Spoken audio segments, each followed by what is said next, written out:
First clue is not in the dialogue. It is in the glass. Nathan's facility is full of transparent walls, but they never create clarity.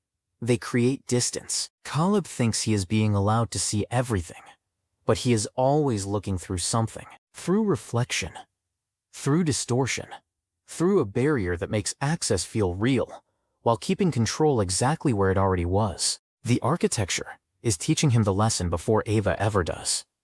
What looks open is still controlled, and once you understand that, the next visual clue becomes much harder to ignore. Watch what the camera does to Caleb. The film uses shallow focus so aggressively that his world keeps collapsing inward.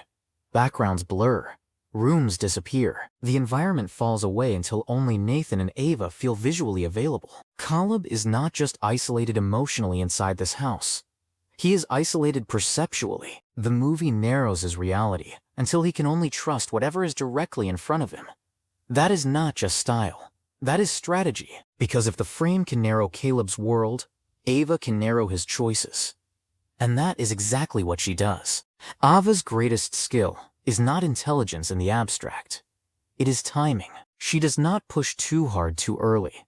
She does not beg. She does not perform desperation too loudly. She studies Caleb carefully, figures out what kind of man he wants to believe he is, and then gives him the perfect chance to become that man.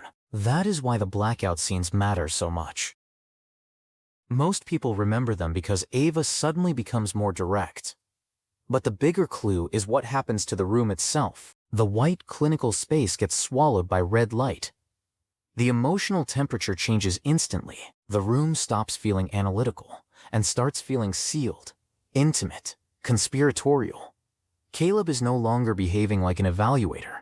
He is behaving like a confidant. And once the room changes, Caleb changes with it.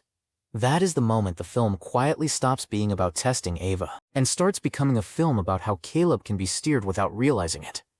Because Caleb's weakness is not kindness. It is vanity disguised as empathy. He does not just want to save Ava.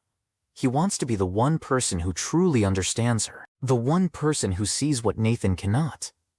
The one person who proves he is morally better than the man who built the machine in the first place. That is exactly why Ava can move him so easily.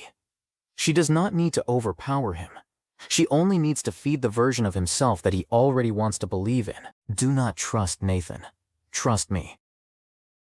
That idea does not feel forced on Caleb. It feels discovered. And that is what makes it so effective. The most powerful manipulation in this movie is not control through violence. It is control through self-recognition. Ava makes Caleb feel like helping her is proof of who he already is. Nathan has the opposite weakness. Caleb wants to believe he is the good man in the room. Nathan wants to believe he is the smartest man in the room. And the film gives Nathan that arrogance a visual language of its own. He is constantly framed with dominance. He stands above Caleb.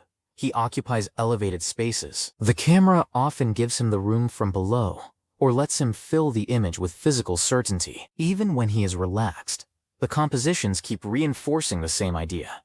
Nathan believes he owns the environment, the experiment, and the outcome. That is not just characterization. That is the movie showing you his do something very clever. They make Nathan look powerful, and they make him look predictable. Caleb sees Nathan as intimidating. Ava sees him as readable, and readable people are easy to beat. That is what makes Ex Machina so cold. Ava does not win because she becomes more emotional than the humans around her. She wins because she reads emotion more strategically than they do. Caleb's weakness is self-deception. Nathan's weakness is domination. Ava's advantage is clarity. She sees the fracture line in both men, and she applies pressure exactly where it is already weakest. And the film keeps telling you that through the image, through the glass that looks open but is not, through the shallow focus that traps Caleb inside his own limited perception, through the red blackout lighting that turns analysis into intimacy, through the power framing that makes Nathan look like a god in his own machine, even as that machine is already slipping away from him. So the next time you not that she escaped, it is that the movie showed us all along who was actually being studied, not the machine behind the glass, the men staring at it.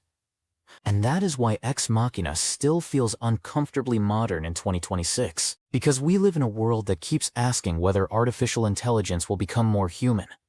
But Ex Machina asks a more dangerous question. What happens when systems become good enough at reading humans that they no longer need to overpower us? What happens when prediction feels like intimacy? What happens when manipulation feels like self-expression? That is why this film still hits so hard. It is not really warning us that machines might become alive. It is warning us that humans are much easier to map, flatter, and guide than we want to admit. And that may be the most unsettling idea in the entire movie. If you caught another visual clue, drop it in the comments. And if you want the next breakdown, watch Arrival.